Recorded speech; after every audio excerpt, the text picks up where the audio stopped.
the first time that someone said SEO was dead, do you want to guess what year it was? About the same time they said marketing is dead. It was actually 1996. Wow. I think that's where we are with AI right now. Teams that optimize for hiring the outliers, the supposedly exceptionally talented players, they actually tend to underperform teams that hire a lot of competent players. That's smart. That's really smart business. The stuff that used to work great in SEO that's probably not going to work great anymore are simply things like how to type posts. And what do you think is going to work? You're watching Marketing Misfits with Norm Farrar and Kevin King. I feel like I'm hiding behind them. Like they're so big on my face.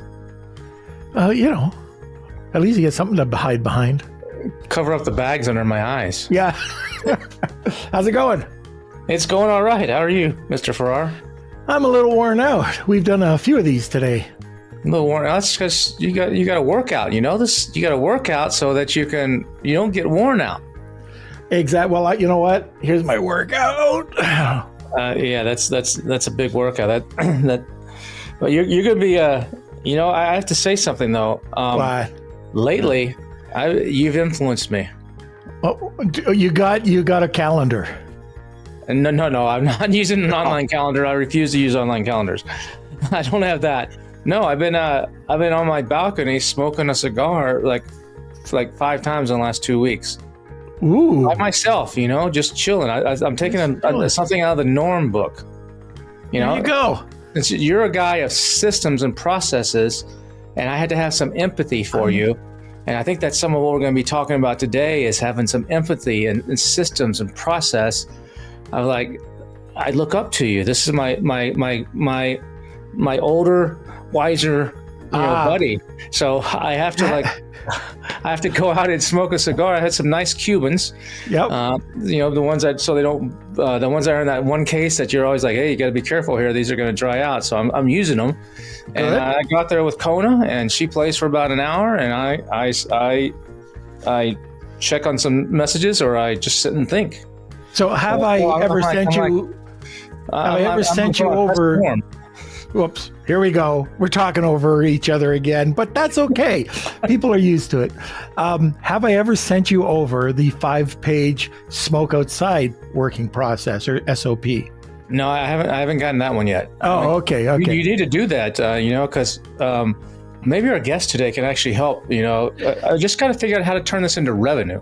But it does. It turns into revenue because I'm sitting there thinking of ideas like the one I told you how we changed Market Masters around. That came off of one of those sessions. Me sitting out there. So you see, we don't just talk about just marketing do's, these little things about marketing, little hacks or little processes here. We got to think about the big picture too, and that's what we're going to be talking about today with our guest, Tracy Graziani.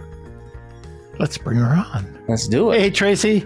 Hi there. Hi, how are you? Before you say anything, I'm already on your side. I am a systems person. Soon as I am a systems person.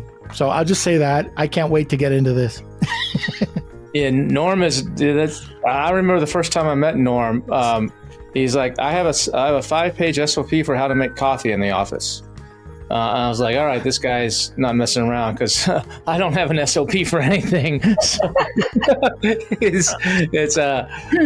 maybe I should, but that's why I partner with Norm, So but well, it's good to meet you. Yeah. It's nice to meet you too. I also kind of have a system for coffee. I just have a system for everything. It really makes your life easier, I promise. You are going to be best friends. You and me, Tracy, I can see. Norm, I'm just mute me, Norm. Just mute me. You can kick me off. Y'all just no. For an hour and have a I'll do time. one better. All right, so now we can get down to it. Let's bring it back on. There we go. Okay. That's rough. Tracy. Yes. Can you tell us a little bit about yourself? Oh, the everybody's favorite really vague question. So I own Greenfire Strategy, based in Cleveland, Ohio, And we are a growth firm. We focus on aligning sales, marketing, and service. The whole go-to-market function, from my point of view, should be one seamless experience for your customer. And so that means your strategy needs to align all of those things. And we do that in creative ways. It does, when you start talking about SOPs, that sounds like it's really boring and not fun. But we do that in creative ways, and we do that by starting with deep persona research of our clients' customers. So we interview their customers. We understand their customers usually better than they understand themselves. And that helps us help our clients achieve better growth with less growing pains. What type of clients are these that are doing this? I'm sorry? What type of clients are these that are coming to you for this kind of stuff? Is it established companies that are launching a new product? Is it someone brand new? It's got an idea and needs help? What type of clients are they? Yeah, most of our clients are actually probably not in that space. We largely work with B2B companies, and usually when we start working with a client, they are in one of two places. They've either grown rapidly and they're kind of outgrowing their existing systems and processes, and things are starting to show a little bit of wear, or companies that have grown to a certain place and then they've just gotten stuck and they're kind of plateaued. So usually it helps for the way we work with our customers, for them to kind of have an established MVP product and a customer base and a little bit of track record to look at, because a lot of what we do is very data oriented in addition to that persona. A lot of people don't realize that if you have a hyper growth or you're growing rapidly, that it's a pain. I remember, and this is actually why I started getting into systems, Peter Gerber's eMyth Academy. Sure. And it was because we had a hyper growth company and we thought, oh, great, we're growing, we're making money, until you get to that one point. And there was what I think it's Jeffrey Archer, Crossing the Chasm, Yep. where you get to that point where everything falls apart. And now it's a nightmare, and you kind of want to just give up, because every step you take 2 steps back. So I can't wait to get into hear more about what you're doing, because this is something that's going to solve a lot. Any entrepreneur that's hearing this and they think that growing is awesome, until you get to that certain level, and then now you got to rethink everything. Yeah. Yeah. Not all growth is good. And that's weirdly very counterintuitive to people. It is really hard to help people understand that not all growth is good. And so we really focus on talking about the difference between good growth and bad growth. If you're acquiring a lot of new customers, but you're not retaining customers, that's bad growth. That eventually you will exhaust your market. You'll run out of addressable market to sell to. Because is that part of your deep research, is going in there and looking, why are they not staying with the company? Why can't they retain them? Yeah, that is part of it. But I think the mistake a lot of people make actually is focusing on the negative, the things that aren't working. Usually the place we start is we say, I'd like to talk to your best customers, the people who have stayed with you the longest, the people who are happiest, the ones that refer you business, because usually we can find some gems in the ones that are sticky to help us figure out how to get unstuck on the problem of churn. So it's like, have you ever, you're walking in front of a group of people and you think, don't trip, don't trip, don't trip. What do? You trip, right? So why in business and in life do we then double down on the problem and instead of doubling down on what's working? And so I usually think the best path to growth is to figure out how can we accelerate what's already working. Obviously, we're going to uncover, when you talk to those people, you're still going to uncover things that are opportunities to change that will help with solving for your churn and those kinds of things. But if you spend too much time focusing on what's not working, it's really hard to accelerate the things that are. How often do you find that it's an issue of systems or processes that are causing the churn versus just poor product market fit or poor execution? Well, what's interesting is good systems solve for a lot of execution problems. Because if you have a system that works, there's onerous systems, right? Not all systems are created equal, right? So having a system that has good adoption, there's all kinds of studies that show that actually people who, when they were interviewed, were maybe middle of the pack when they're hiring salespeople. They didn't seem to be rock stars, as people like to say. That often those people, if you have a really solid sales process, will produce more revenue than those allegedly high performers who maybe get a handful of really big deals. Because somebody who actually follows a sales process all the way to the end, the process will beat the personality almost every time. That's what franchises are based on. Just follow Absolutely. the process. And, I remember somebody telling me this years ago, but an MBA could come in and try to improve the processes in McDonald's and just have a failed McDonald's because they've tried to improve something that's just a fail-safe system. And the other thing I wanted to mention too, when you were talking about the average person, coming in as a salesperson and then all of a sudden becoming a rock star, you could do that with the right coaching in sports as well. If you take a look at some of the quarterbacks that are out there right now, failed on many teams, and then all of a sudden they go to the right team and they're with the right system that fits their skill set. Sports is a great example. That's another thing. There's actually pretty good research that shows that teams that optimize for hiring the outliers, the supposedly exceptionally talented players, they actually tend to underperform teams that hire a lot of competent players. So if you have a deeper bench of competent people with less of those really expensive, supposedly highly talented people, your team will actually on the whole perform better than a team that has a couple of those very expensive rock stars. So there's a lot of value actually in having people who are very consistent, reliable, and who can show up and do the work. Hey, Norm, you'll love this, man. I talked to a seller the other day doing $50K a month. But when I asked them what their actual profit was, they just kind of stared at me. Are you serious? That's kind of like driving blindfolded. Exactly, man. I told them, you got to check out Sellerboard, this cool profit tool that's built just for Amazon sellers. It tracks everything like fees, PPC, refunds, promos, even changing COGS during using FIFO. Aha, but does it do FBM shipping costs too? Sure does.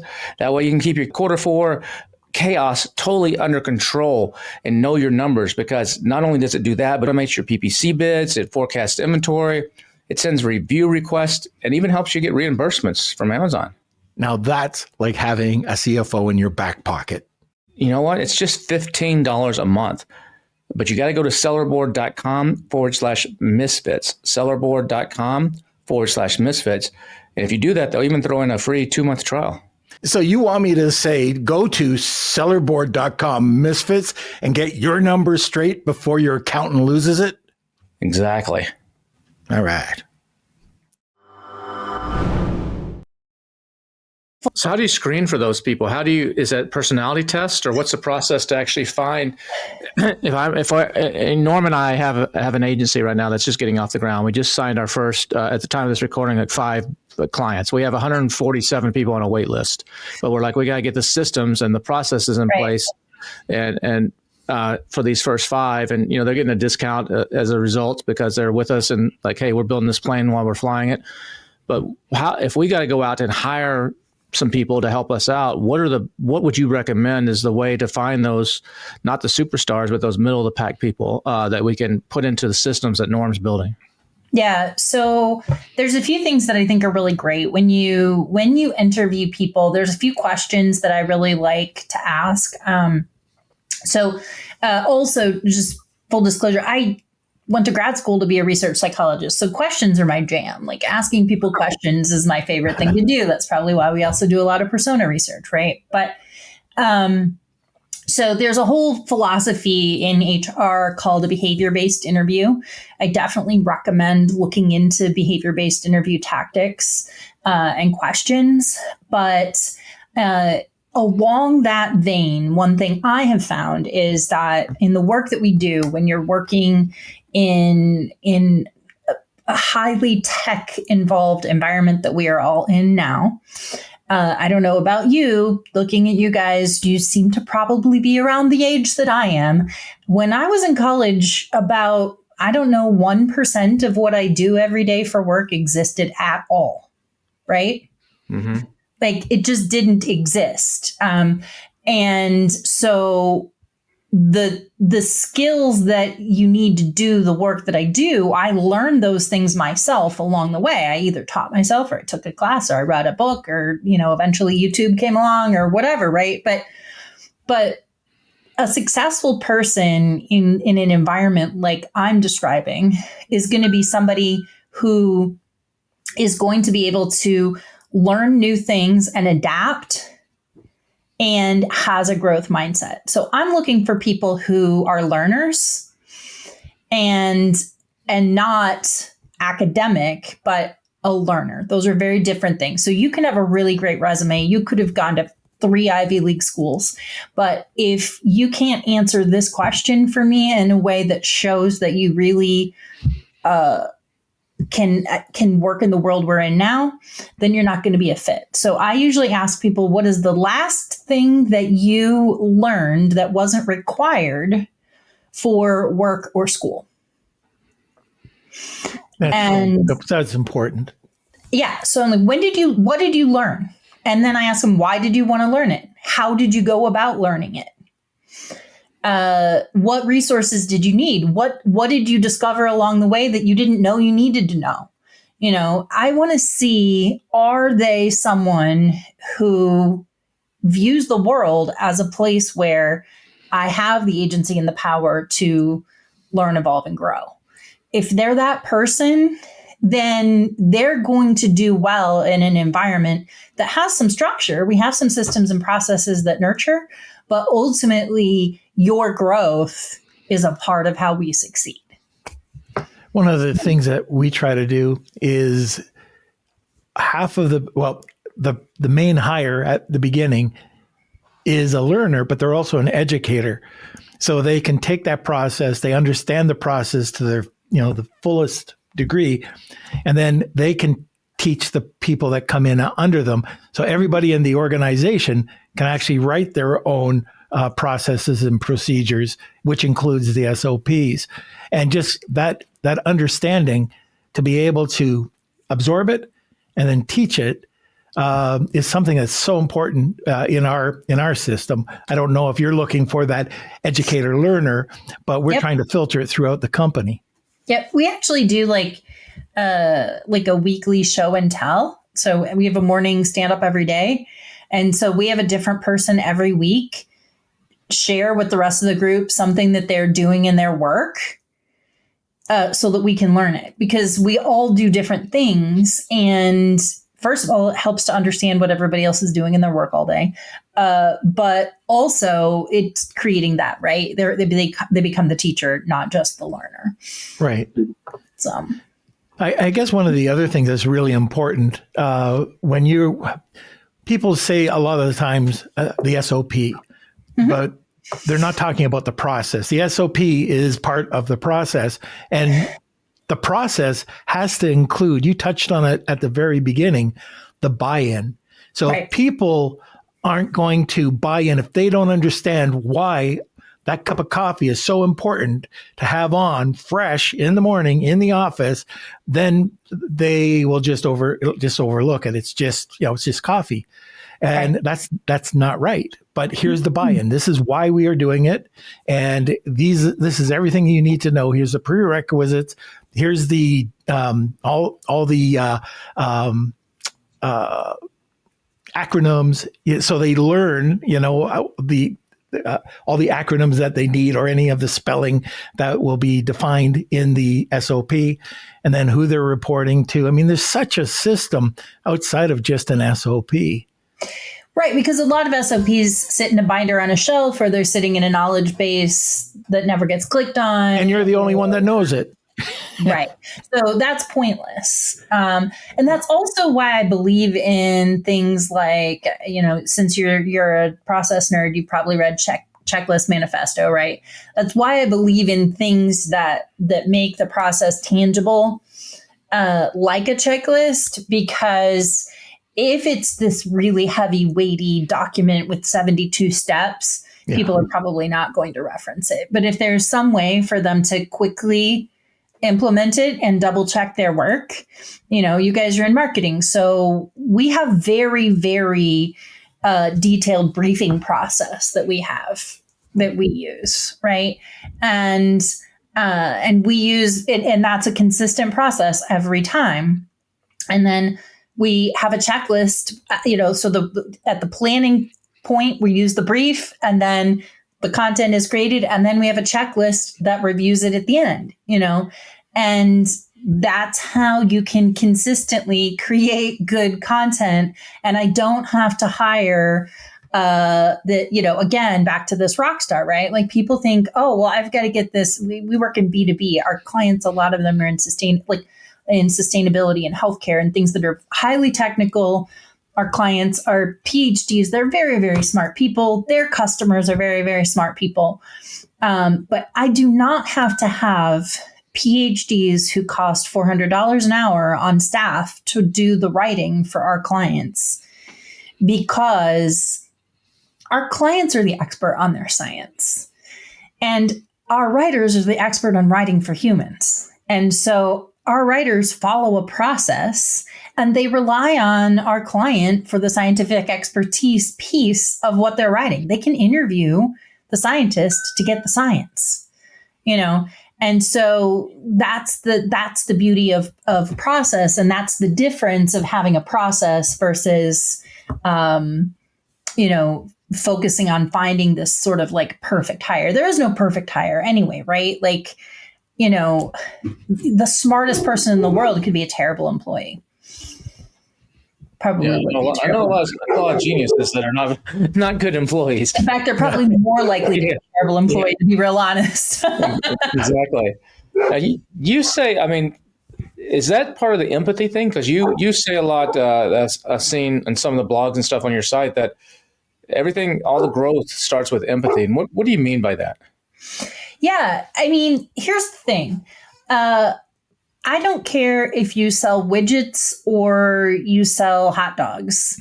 The person who pays for whatever you sell is a person. At the end of the day, you're in the people business, no matter what you do. If it's software, if it's a product, if it's a service, whatever it is, you're in the people business. And yet, it's so funny to me that like the 4 P's of marketing don't include people. You go through all of the best practices that we teach people about marketing and sales, and most of them ignore the humans, which is really funny, since at the end of the day, the humans are the ones who authorize the payment. They write the check, they sign the contract, whatever it is, right? So if you want this person who's going on about their life, doing whatever they do, more likely to keep doing whatever they're doing than buying whatever it is you've got, how are you going to bring them along to what you do if you don't really understand them?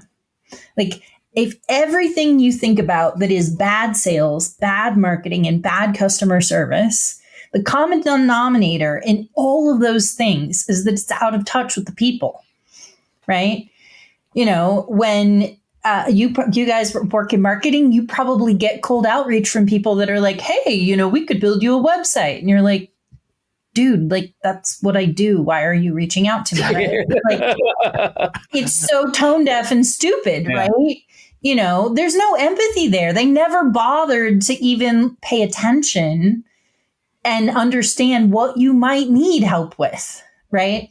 So empathy really is the answer to how you get where you want to go. And that really means you have to stop thinking about your products, your services, and start thinking about their problems. How do you help them? Yeah, the pain points, right?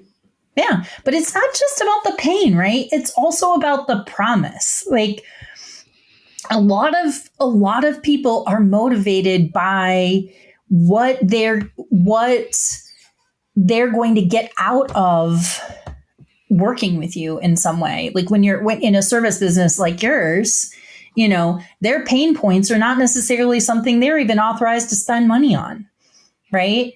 But they sure as heck want to get a promotion. They sure as heck want to look good in front of their boss, all of those kinds of things. So, yes, it's pain, but it's also whatever their motivations are, whatever their fears are, whatever is fun for them.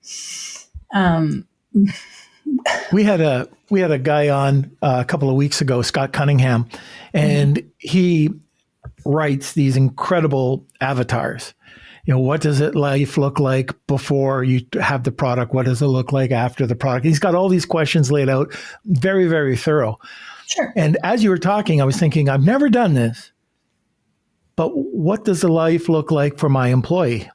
What does it look like after they implement? And you go through those exact questions, and the outcome. You know what? That's interesting. I might try to do that. Is just implement the avatar, the system we have for that, and put it as an employee. What can we do? What does your life? How do we make your life easier? Yeah. Yeah. Very cool. Yeah, because you have internal customers too, right? Well, that's what the president of Zappos, the young guy, the Asian guy, he's passed away now, has some drug problems, but that's unfortunate. But that's one of the things he did is when he started out, his employees, like he would go pick up their laundry for him. Actually, I just want to correct you because he died in a house fire. He didn't have a drug problem. There was a story in Wired about some crazy stuff in Vegas, but he died in the house fire. But the guy was brilliant at what he was doing and the way he treated the employees, like going and picking up their laundry and like. There's story after story. You may know some other ones, Tracy, that he did, and that's that empathy and putting yourself in their shoes and helping them perform better by taking some of the little minute things off their plate. Yeah, absolutely. Actually, literally just today, a blog post on the SparkToro blog just hit, and Amanda Natividad from SparkToro talked about how when she was at Fitbit, when they planned their content, the personas she optimized for was actually their internal teams. So what does sales need in the way of content to help them sell? Mm-hmm. And so they optimize the content for the internal persona, not the external customer persona, which is interesting, right? How has AI changed this now? In the past you had to pick up the phone and call, and that still is important, but there's a lot of people that are skipping those steps and they're just going straight to the AI, dumping a bunch of data in and saying, paint a picture of my perfect customer based on all these reviews, all these comments, all this data. And then they're taking that and running with it and creating avatars that they're writing their emails around and stuff like that. That's one question. And then the second one's back on what you said, where you have to talk to the human. You have to sell to, the human's ultimately making that decision. Things are changing now where agents are going to start making some of those decisions, especially in B2B. And it's small right now and it's not really happening right now, but it's coming, I believe. And where you're going to see the humans will still be on some of the important decisions, but a lot of the smaller decisions will be made by agents. And you're going to be selling not to the person, but to the system or to the what that wants to be. And there's people that say, I know one of the things you guys help people do, I saw on your website, is like you help with websites and stuff. And that's an important barometer. But there's people in the AEO, or answer engine optimization space, that say we're headed towards a direction where websites don't matter. Websites are going to basically be Notion pages, because AI is going to be pulling from that, and the humans aren't going to be going so much to the website. So I'm just curious to see your thoughts on how AI is affecting everything that you're doing, and how it can be used as a tool and also be misused and lead people in the wrong direction. I mean, I think every time somebody's misusing AI, it just gives me the advantage, right? So, I mean, what the volume of content on the internet has tripled since the advent of AI, because there's so much crap now, just absolute AI slop that has been created. So now quality content stands out even more, because so much of the internet is useless. And so, I'm not worried about some of the things people are worried about with AI for those reasons, right? Because if you're doing great work, it's always going to bubble to the top. The first time that someone said SEO was dead, do you want to guess what year it was? Oh, yeah, it's about the same time they said marketing is dead. It was actually 1996. wow. Long before most people even knew what SEO was. And the first time somebody said it was dead was before most people had even adopted it as a strategy. So I think that's where we are with AI right now, right? Like, there are an awful lot of people who've written it off, and okay, you can do that, but I think it's here to stay. So there's no point in doing that. What AI is and what it is capable of doing is evolving very rapidly and will continue to evolve very rapidly. And so I would say right now, to imagine how agents are going to factor in, I'm not sure we can realistically imagine how that's going to work. Yeah, I agree with that. So yes, it's going to be a thing, but how that works is going to vary, because what's weird right now is that, first of all, anybody who says they're doing AEO, who is selling AEO, all of that, they're absolutely disingenuous at a minimum, because we still do not really know enough about it to accurately predict it in how it works. So the handful of tools that are trying to show you. So take for an example, like right now, if the two of you put the exact same prompt into your ChatGPT instances, you will produce a different result. If we did that times 100 people, we would have about 100 results. Because of that, the way that SEO tools were built, the ones like Moz and SEMrush and all of those tools that you use, the way that those were built was by reverse engineering outputs to create predictive algorithms, right? We can't take what we have right now and do that same thing with AI, because AI is perpetually evolving. Are you looking to quickly boost new Amazon product launches or scale up existing listings to reach first page positioning? The influencer platform Stack Influence can help. That's right. Stack Influence pushes high volume external traffic, sales straight to Amazon listings using micro influencers that you only have to pay with your products. They've helped up-and-coming brands like Magic Spoon compete with Cheerios for top category positioning, while also helping Fortune 500 brands like Unilever launch their new products. Right now is one of the best times to get started with Stack Influence. You can sign up at stackinfluence.com or click the link in this video down in the description or notes below and mention Misfits, that's MISFITS, to get 10% off your first campaign. stackinfluence.com. You know, what you got to do now is, instead of, you got to know your avatar. You got to do exactly what you guys are doing. Know the pain points, know who your customer is, and create your content that's aimed at them, not aimed at beating an SEO system on keywords and phrases and backlinks, but based on what's inside my ChatGPT versus Norm's ChatGPT that's going to resonate with my personality that the AI is going to pick up on. And that's how AEO is out there. And I agree with you. Someone that says they're an expert on AEO is bullshit. There is no expert. There's people that are there's people that are on the cutting edge. They're tracking it. And Norm and I both believe that people should actually be preparing for that and doing some of the steps, but to make big promises like, hey, this is going to revolutionize your business or whatever, that's false. But to actually say, hey, we don't know where this is going, but it's a good idea to be in on the ground floor just in case it goes somewhere. And here's what you need to do to optimize. That's smart. That's really smart business. Yeah. And so for persona research, right? So you back to that, like, there's some really smart people out there who are doing a lot with AI persona research, and we do use it to a small extent as an additional layer to the persona research that we do. But and here's where it's valuable. We didn't have access to this before, right? But effectively, the LLMs sort of have sourced as much as they can get their hands on of the available, information that's out there floating around, on the internet. And so in a sense, it can give you an average of what there is to know about some things based on what's on the internet.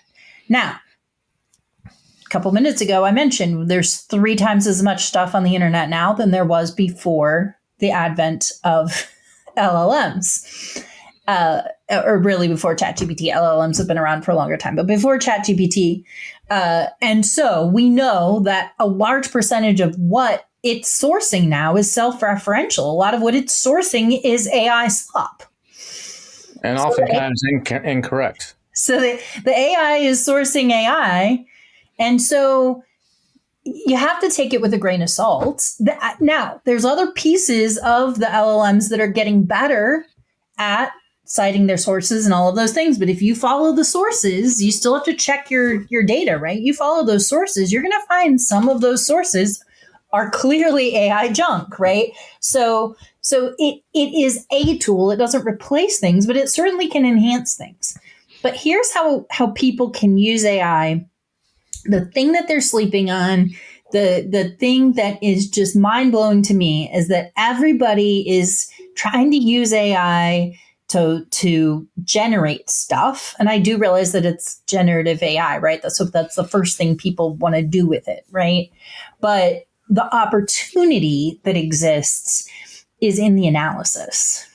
Yeah. Okay? So when I was in graduate school and I was learning to be a psychological researcher, you do a handful of things when you do research.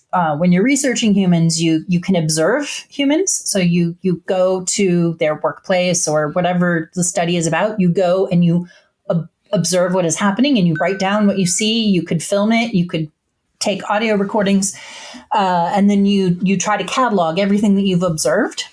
That's one thing you can do. That's the Jane Goodall process with the chimps. Absolutely. Absolutely. The next thing that's pretty common is to interview people. And then generally, back when I was doing that, I had a Radio Shack tape recorder, and I was recording those interviews. And then I, had a dictaphone pedal playback machine that I would then type. I remember all those. And then I would type and I'm not a good typist, and then I would type my transcripts. And so if you had, for me anyway, if I had an hour of audio, it took me about 3 hours to transcribe that because I wasn't super good at it. I wasn't a professional transcriptionist, but I was in grad school. I couldn't afford to pay for one. And then I would have this typed out thing, and I would then print that out. And then I would get a whole bunch of highlighters in different colors, and I would start coding those interviews for sentiment. So this is a negative sentiment. We highlight that in red. This is a positive sentiment. We highlight that in green. This is a neutral sentiment. We highlight that in yellow. Then you go through and you look for keywords. What are words that people are using to describe this thing over and over again? And you go through, and every time you see that word or phrase, you circle it. And then you count all of those things, and then you quantify that, and you take that unstructured data of all of those interviews, and you come up with structure from it. And then you can analyze it. Right. So when I was, that was how I learned how to do. And then the third thing that is pretty common are surveys. Right. So that's sort of the third thing. Those are kind of the three, ways you would go about researching humans. And by the way, you surveys are kind of nice because usually the data is a little bit cleaner. But the observational research, you code the same way the interviews, right? You take that, you put the transcripts, you blah, blah, blah, all the stuff, same thing.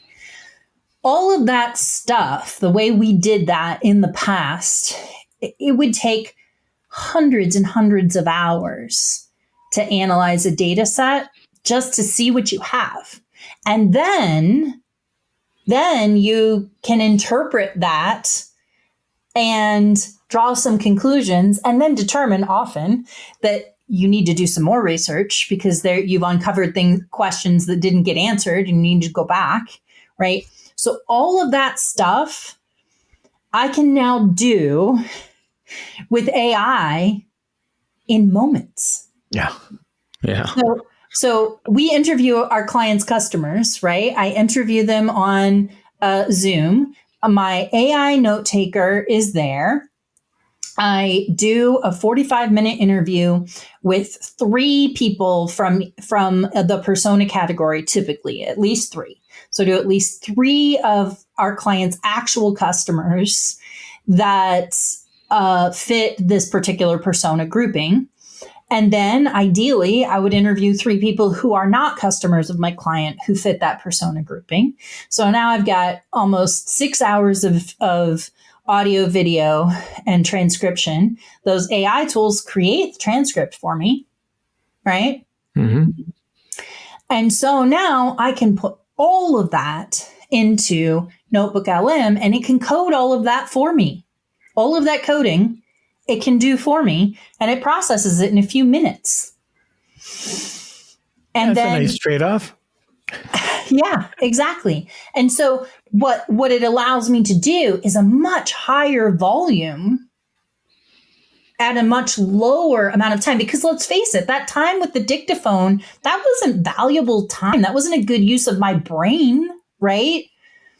That was just an effort that happily I can take a machine to do for me, right?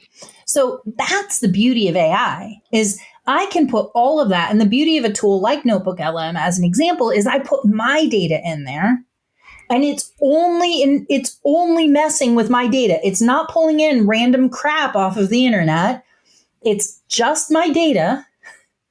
And I can then use it to structure it, build a mind map. I can make a video overview. I can take that and create a short briefing document. I can have it go through and identify occurrences of keywords. I can do all of those things, and I can slice and dice and reorganize that data quickly, efficiently. And so now the kind of research that, say, a Procter and Gamble or, a Coca-Cola would have only been able to afford, a mid-market business can hire somebody like me to do that kind of research, and they're not spending millions of dollars to do it. Like, that's unbelievable.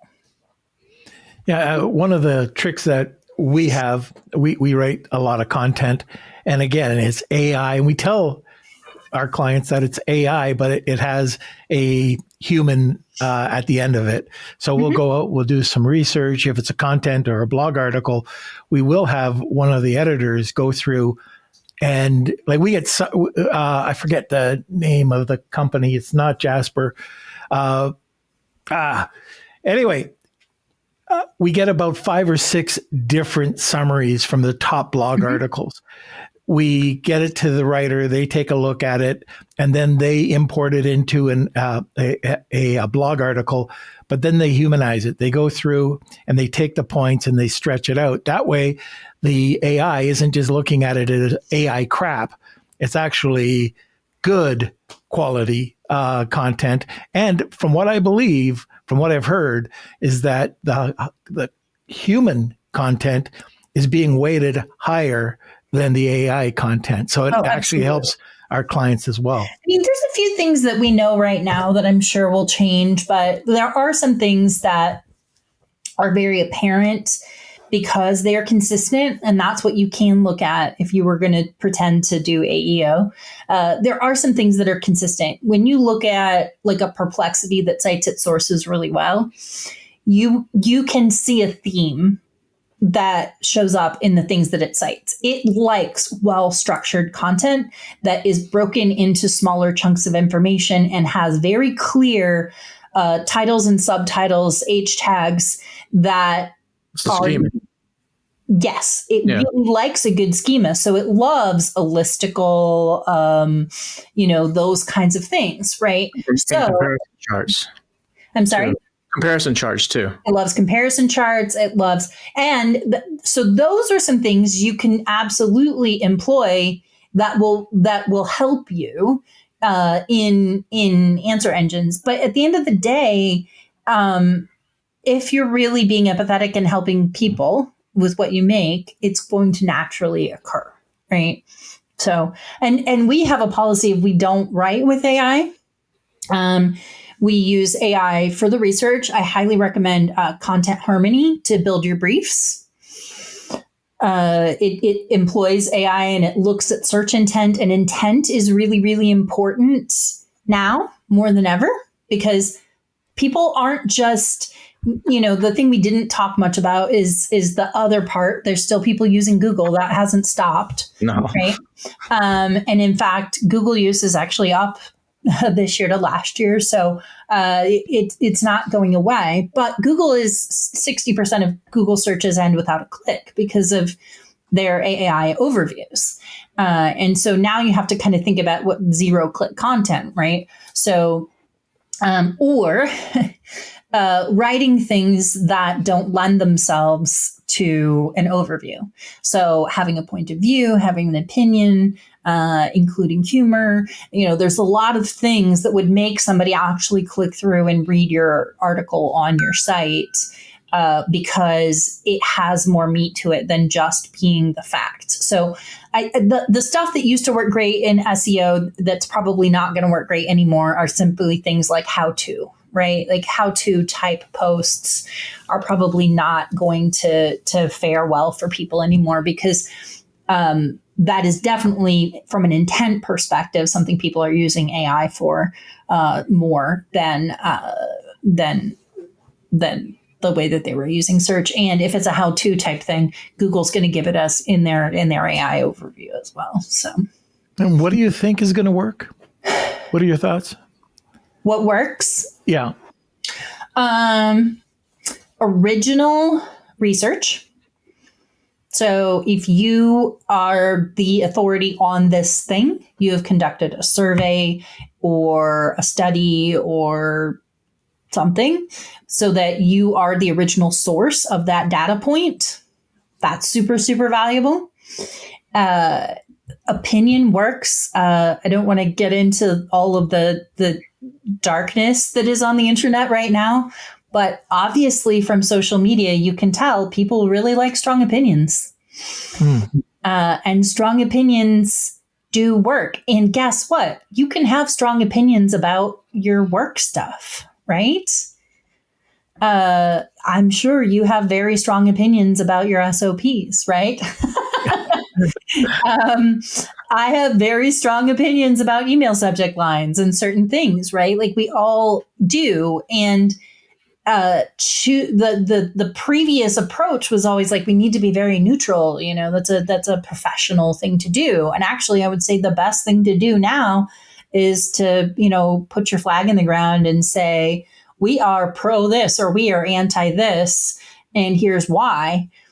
Then people have a reason to click through and read your article. Yeah, when you please everyone, you please no one. And you got it. But a lot of people are afraid to repel people or to upset people, but you have to. I mean, you gotta find your tribe. You gotta find your people, and that's right. And why wouldn't you? There are people I do not want to work with. Right? Yeah. I told somebody in a sales conversation, we have in our retainers, we have a 60-day opt-out. So if at any point you decide you don't want to continue working with us, you give us 60 days notice, you're out. But I have a 60-day opt-out too. And the prospect is like, well, why would you do that? And I was like, well, I'll tell you what, I've only fired a handful of customers in the 13 years I've owned this company. But I'll tell you what, if you treat my people badly, I'll fire you. And he was like, what? And I was like, yeah, I mean, at the end of the day, like that's the line for me, The customer's not always right.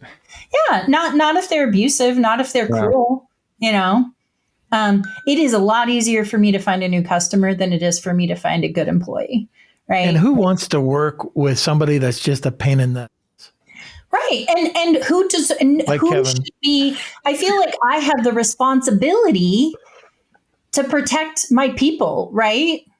Yeah. Because nobody should be treated badly, and I wouldn't be doing my job if I let. I had a guy, he was belittled, and he was cruel. He was absolutely mean.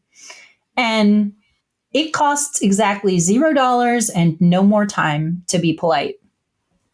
So I see one of the things you do to manage all this and everything is you guys do a lot of HubSpot stuff, and you have HubSpot technical support services and things like that. For those that don't understand, there's some people probably listening to this that are avid users of HubSpot. Some people are like, I don't quite get what that thing does. I hear about Substack and HubSpot and Salesforce and all this. What is this, and why do I need that? What is it actually going to do for me? Can you explain that in like layman's terms for some of the people listening? Sure. How valuable, or how you guys use it? Sure. So HubSpot and Salesforce are CRMs, customer relationship management software. Salesforce was the first cloud-based CRM. Before Salesforce, all CRMs were software you were installing on your physical servers in your office, and they cost people, at that time you were spending, $100,000 or something for these enterprise level software tools. And so, Salesforce was first to market. HubSpot came along and, in my opinion, improved upon the concept and the product and made it a little bit more user friendly. But a CRM is a database for all of your customer interactions and information. And then all of your other electronic software and tools should plug into that CRM. So a lot of people are familiar with getting email marketing, for example, or getting text messages from a company, or those kinds of things. All of those things typically are plugged into a CRM for generally like a medium size and larger company, but a lot of small businesses are using CRMs, and they should be, because being able to understand what's going on with your customers and being able to respond in real time, being able to personalize your messaging and your interactions, all of those things is really valuable. But it is a fairly technical piece of software. So getting set up and using a CRM, usually you need some support to do that. And so that's part of what we do. So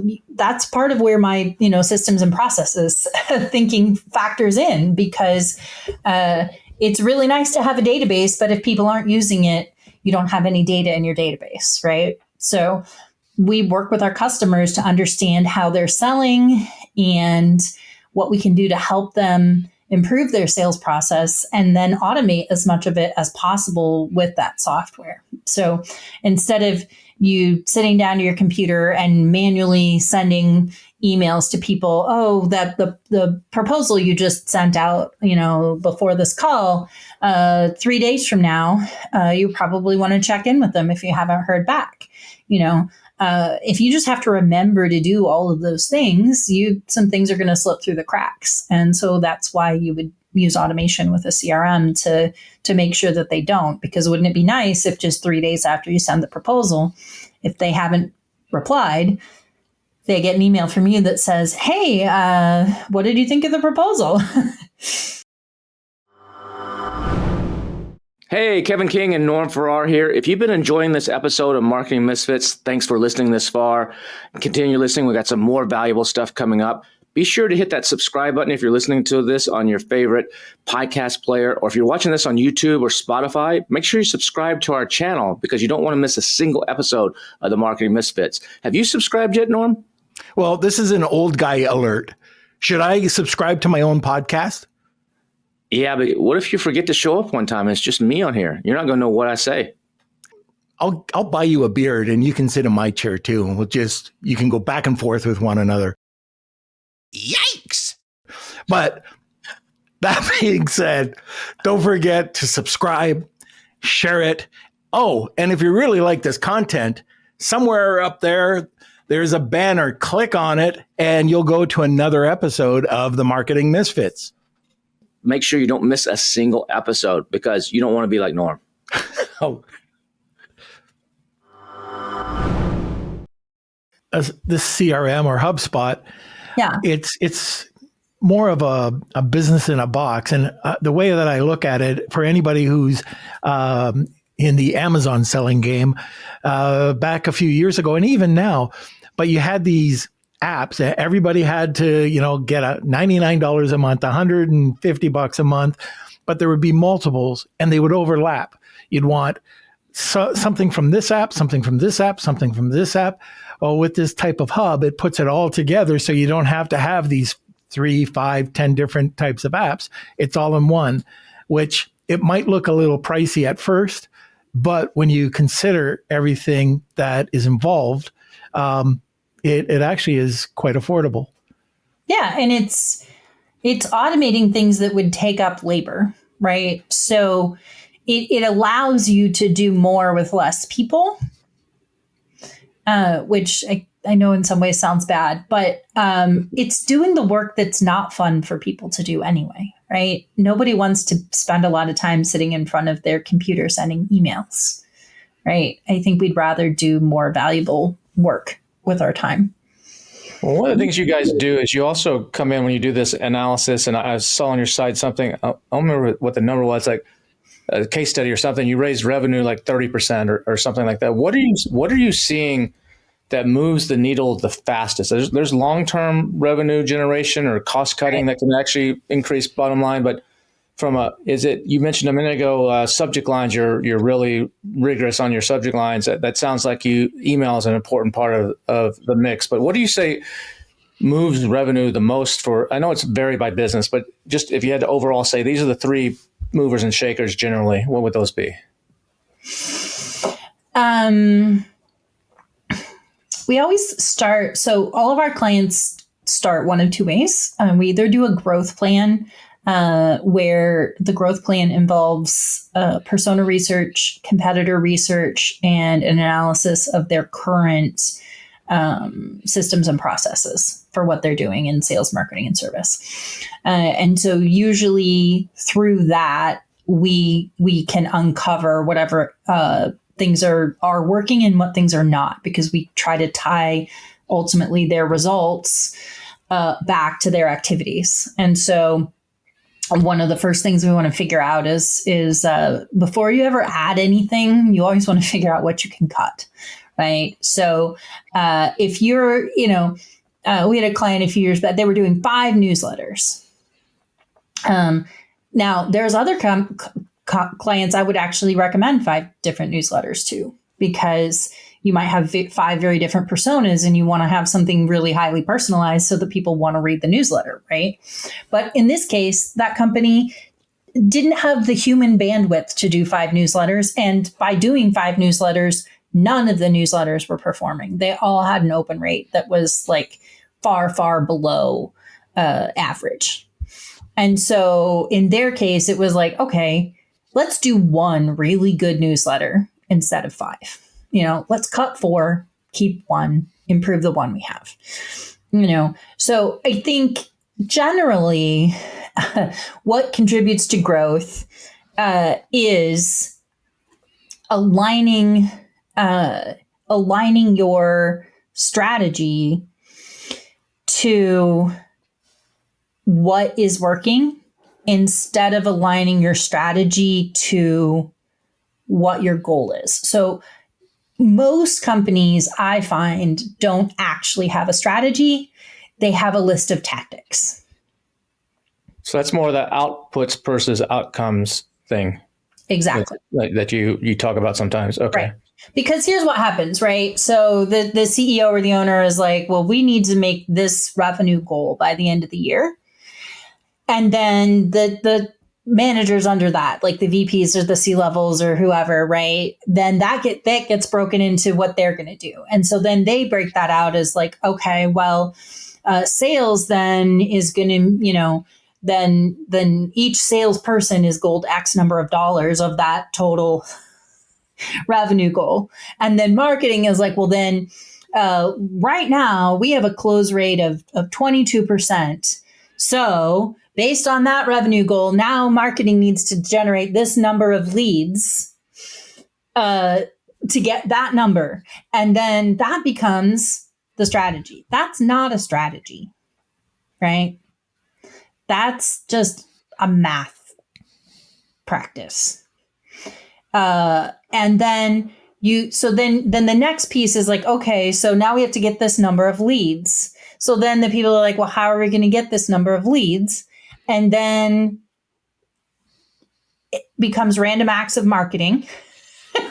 And here you go. And that's not a strategy. Being strategic is actually, there's a reason behind the decision you make. That's what a strategy is, And so that is where, okay, if our outcome is that we want to, increase revenue, by $10 million this year, why is that the goal to begin with? What does that mean for the company? What are we actually hoping to accomplish with that? Like, we have to actually figure that piece out, because in the end, really, a strategy has to consider you should, if you're growing, have a certain amount of net new business, right? You are always going to have a certain amount of churn. People will never be your customer forever, right? So some churn is going to happen, and you do want to have at least as much net new business as you do churn, but ideally more. But that retention piece is really, really important. And so often the strategy, the list of tactics is really only tied to sales and marketing. And nobody's talking about what happens once they're a customer, because customer service is the most underfunded department in any given company, if they even have a department at all. And so the way that most of our clients can grow at 30% year over year is because we look at all three of those things. You have to look at sales, marketing, and service as connected. And ideally, you de-silo those things, because we are all on the same team, right? And nobody likes to feel, I do realize we have to have handoffs, right? Like, we do have to have people in our organization who ferry a customer from one person to another person in the organization. You can't just interact with only one person the entire time you interact with a company. But nobody ever wants to feel like they've been handed off, right? And typically, the handoff points from marketing to sales and from sales to service are where you're losing the most money. So that's where the systems come in. And that's where the systems come in. You see? Yep. Yep. It all comes together. Yeah, that's right. So we are at the top of the hour, and we always love to ask one question to our misfit. And if they know a misfit. I know so many misfits. This is a hard one to pick, because there's so many people I would like to pick. But I highly recommend you talk to my friend Lika Wouters, and I'll obviously give you her contact information. She is doing some of the most creative things with AI. And I think you'll have fun picking her brain and looking at how she's doing things. She is very creatively sort of using AI like an employee in certain ways. Not really replacing people, but using it like an employee. So I can't wait to talk to her. All right. Well, Tracy, thank you so much for coming on. It was a great discussion, and especially since it's one of my favorite topics. So that works out great. I appreciate it. And we didn't bore Kevin to death, I don't think. No, we didn't. We got to talk about some cool AI stuff. Yeah, it's all good. It was all great. Thank you very much, Tracy. This has been awesome. Yeah, my pleasure. Thanks for having me. All right, Tracy. Thank you. Oh, and how do people reach out, actually, if they want to? Yeah. So we're greenfirestrategy.com. And you're also welcome to connect with me on LinkedIn. I try to post there pretty regularly, and I'm always looking for interesting people to connect with and follow there. So awesome. All right. Thanks again. Yeah, my pleasure. All right. There we go. It's awesome stuff. Awesome stuff. And you tied it all together there at the end, Norm, with the system. Look at you go. Look at you go. You're not this dumb old man that some people think. Oh, nice. That's a nice. I a dumb old fossil, but not an old man. That's really good stuff. Tracy's on top of stuff, and I love what she's doing and how she's implementing all that and coming in and letting people see a whole different way to actually look at things. Because sometimes it's hard to see from inside see the label from inside the glass, and that's what they're doing, is coming in and helping people. So awesome stuff. But other awesome stuff is on the TikTok channel, right? Yep, TikTok, we're doing really well. We've been up for about 4 or 5 months by the time this airs. And we got some good content over there. And also on YouTube, we have 2 channels. One has long form, so you'll see the whole video. But we also, and that's at Marketing Misfits Podcast. And then there's the short form. That's Marketing Misfits Clips. And that's 3-minute content or less. And these are just the nuggets that we extract from every episode. So you can check that out. Yeah, and if you always want to know what's going on, new episodes comes out every Tuesday on Apple Podcasts, on Spotify, on YouTube. You can always go to marketingmisfits.co.co and catch the latest there, and read a little bit about Norm and myself, and just learn a little bit more about the podcast. I think that's it, Norm. All right. Well, we will see you later, Kev. Like I said, that was the last podcast about the soprano outfit, right? If you want to know a little bit about that inside joke, listen to the podcast. One just prior to this. Exactly. Take care, everybody. Appreciate it. See ya.